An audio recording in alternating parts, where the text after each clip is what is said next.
Hey guys, Ray from Love You RV and Boat. So out in the desert once again and back puttering. So I changed a few things in my ever evolving truck toolbox power station. Various different batteries in there. But a couple weeks ago, Min at SOK Battery offered to send me out one of his latest batteries for review. And I took him up on the offer.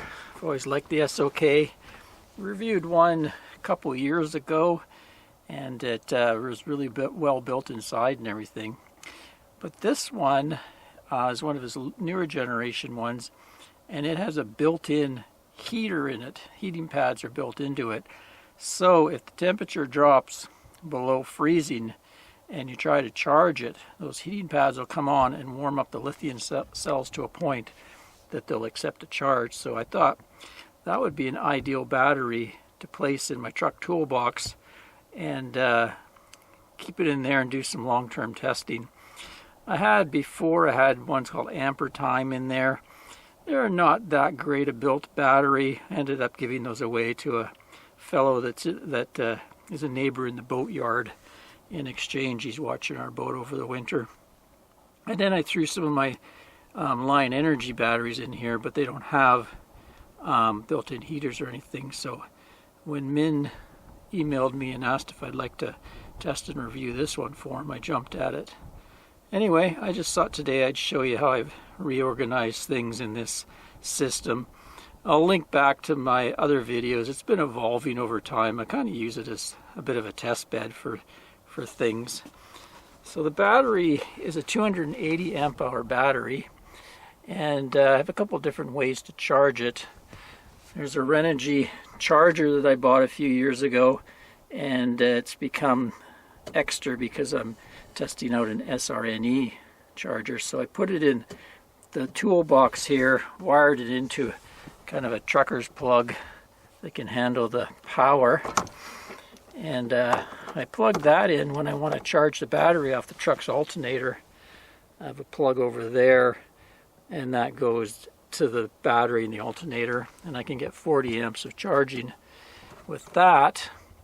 And then I also have down here, it's an SRNE 40 amp MPPT charge controller, and that's hooked to a solar panel that lives on this toolbox. I've had it for many years, 100 watts, and that's usually enough to keep it topped up, because normally all this is powering is my dash cams. I have about 7 or 8 cameras, and I like to have them 24-hour monitoring, so that can suck an amp or two of juice, and I don't want to run down my engine batteries. So that's what this little wire here with a fuse, that wire goes way into my dash and to the parking monitor power. And then I also have this inverter that I tested out last year. It's called an Alpha 1500 watt. It's just a cheapy type inverter, but does what I need to do.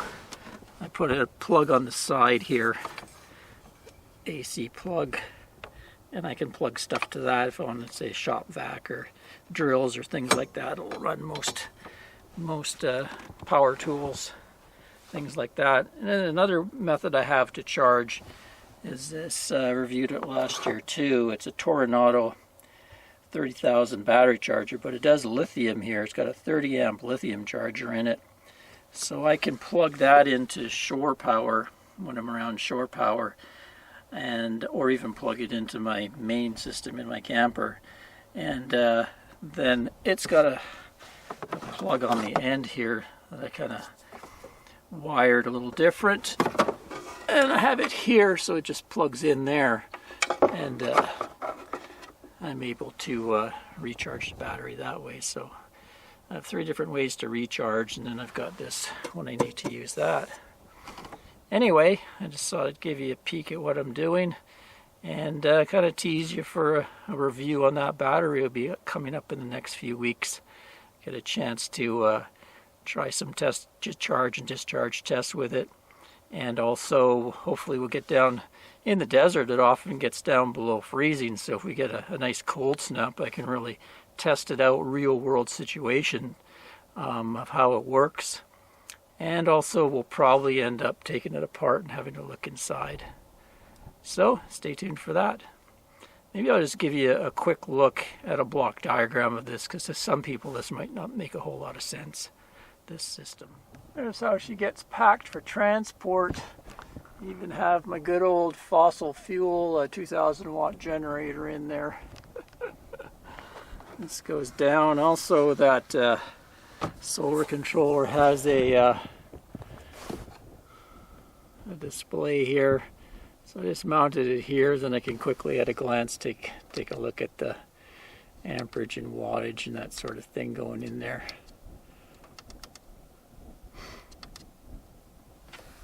Okay, so I just updated an existing block diagram I had because there wasn't too many changes. So this is the solar charger I have, and I have that 100-watt panel on the truck box, but I can disconnect it and feed in some ground panels, or even with a wire put in the panels that are on my roof if I want to put a larger charge into there. Here's the 30 amp AC charger that I plug into shore power. And then the truck alternator supplies that 40 amp DC to DC charger. And I actually have a little switch inside my cab. I wired into one of the 12-volt outlets with a little toggle switch, so I can turn that on and off if I want to use it or not want to use it.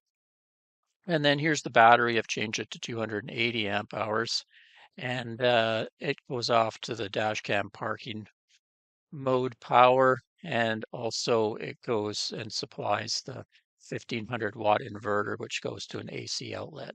Just to give you a little kind of simpler overview of all that wiring that's going on in there. Anyway, this new SOK battery, you'll get a video later on, maybe later on in December or into January after I've tested it for a while, and we'll see how it performs. Till next time, Ray from Love Your RV and Boat. Thanks for watching, everyone. Cheers, guys.